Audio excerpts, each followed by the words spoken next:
Sylvester and the Magic Pebble by William Steig. Sylvester and the Magic Pebble. Sylvester Duncan lived with his mother and father at Acorn Road in Oatsdale.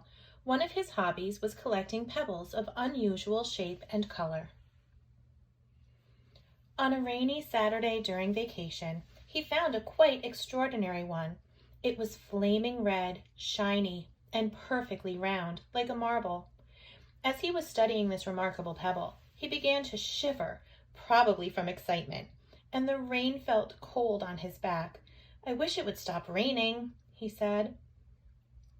To his great surprise, the rain stopped. It didn't stop gradually as rain usually do. It ceased. The drops vanished on the way down. The clouds disappeared. Everything was dry, and the sun was shining as if rain had never existed. In all his young life, Sylvester had never had a wish gratified so quickly. It struck him that magic must be at work, and he guessed that the magic must be in the remarkable-looking red pebble, where indeed it was. To make a test, he put the pebble on the ground and said, "I wish it would rain again." Nothing happened, but when he said the same thing, holding the pebble in his hoof, the sky turned black. There was lightning and a clap of thunder, and the rain came shooting down. "What a lucky day this is," thought Sylvester. "From now on, I can have anything I want. My father and mother can have anything they want. My relatives, my friends, and anybody at all can have everything anybody wants." He wished the sunshine back in the sky, and he wished a wart on his left hind fetlock would disappear, and it did. And he started home, eager to amaze his father and mother with his magic pebble. He could hardly wait to see their faces. Maybe they wouldn't even believe him at first. As he was crossing Strawberry Hill, thinking of some of the many things he could wish for, he was startled to see a mean, hungry lion looking right at him from behind some tall grass. He was frightened. If he hadn't been so frightened, he could have made the lion disappear, or he could have wished himself safe at home with his father and mother. He could have wished the lion would turn into a butterfly or a daisy or a gnat. He could have wished many things, but he panicked and couldn't think carefully. "I wish I were a rock," he said, and he became a rock. The lion came bounding over, sniffed the rock 100 times, walked around and around it, and went away confused, perplexed, puzzled, and bewildered. "I saw that little donkey as clear as day. Maybe I'm going crazy," he muttered. And there was Sylvester, a rock on Strawberry Hill, with the magic pebble lying right beside him on the ground, and he was unable to pick it up.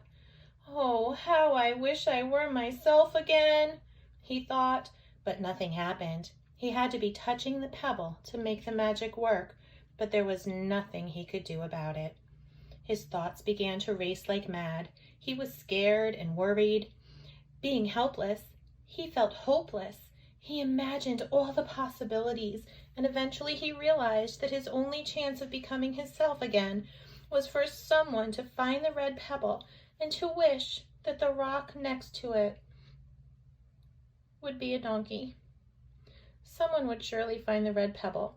It was so bright and shiny. But what on earth would make them wish that a rock were a donkey?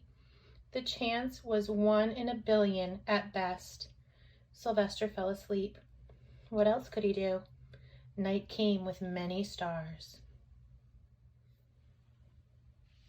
Meanwhile, back at home, Mr. and Mrs. Duncan paced the floor, frantic with worry. Sylvester had never come home later than dinner time. Where could he be? They stayed up all night wondering what had happened, expecting that Sylvester would surely turn up by morning, but he didn't, of course. Mrs. Duncan cried a lot, and Mr. Duncan did his best to soothe her. Both longed to have their dear son with them. "I will never scold Sylvester again as long as I live," said Mrs. Duncan, "no matter what he does." At dawn, They went about inquiring of all the neighbors. They talked to all the children, the puppies, the kittens, the colts, the piglets. No one had seen Sylvester since the day before yesterday. They went to the police. The police could not find their child. All the dogs in Oatsdale were searching for him.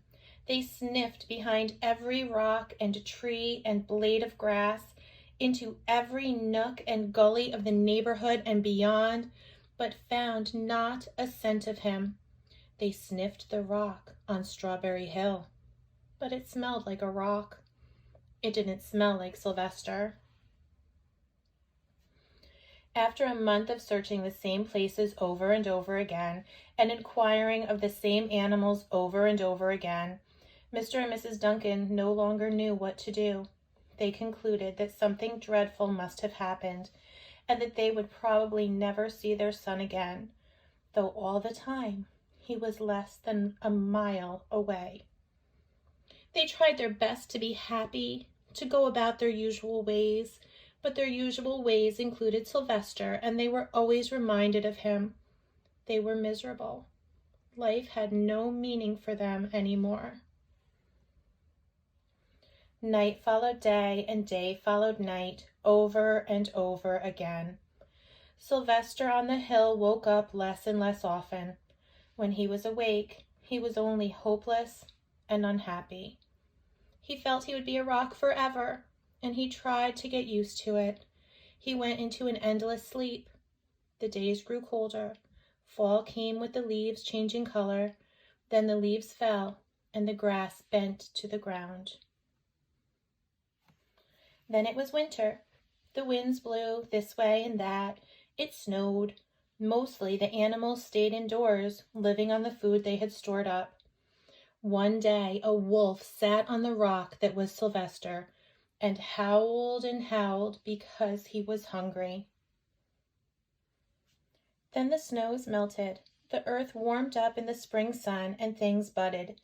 Leaves were on the trees again. Flowers showed their young faces. One day in May, Mr. Duncan insisted that his wife go with him on a picnic. "Let's cheer up," he said. "Let's try to live again and be happy, even though Sylvester, our angel, is no longer with us." They went to Strawberry Hill.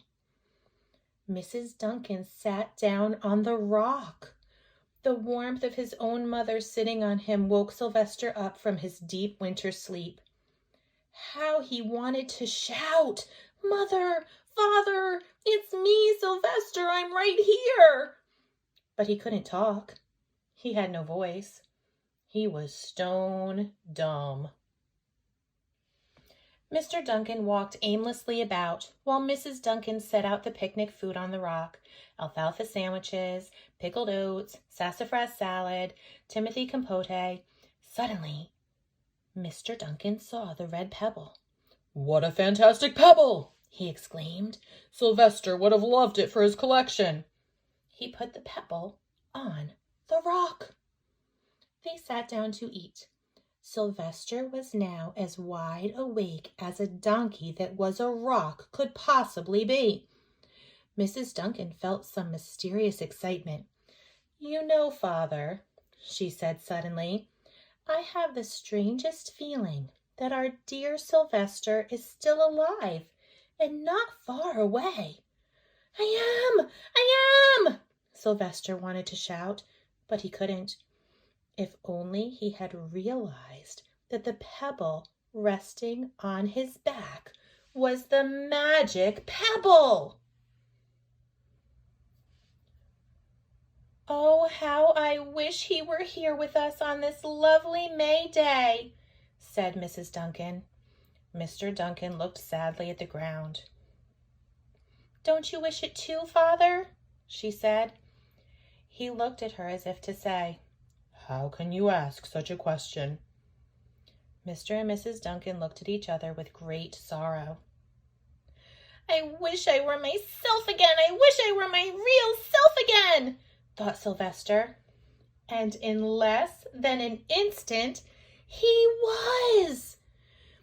can imagine the scene that followed.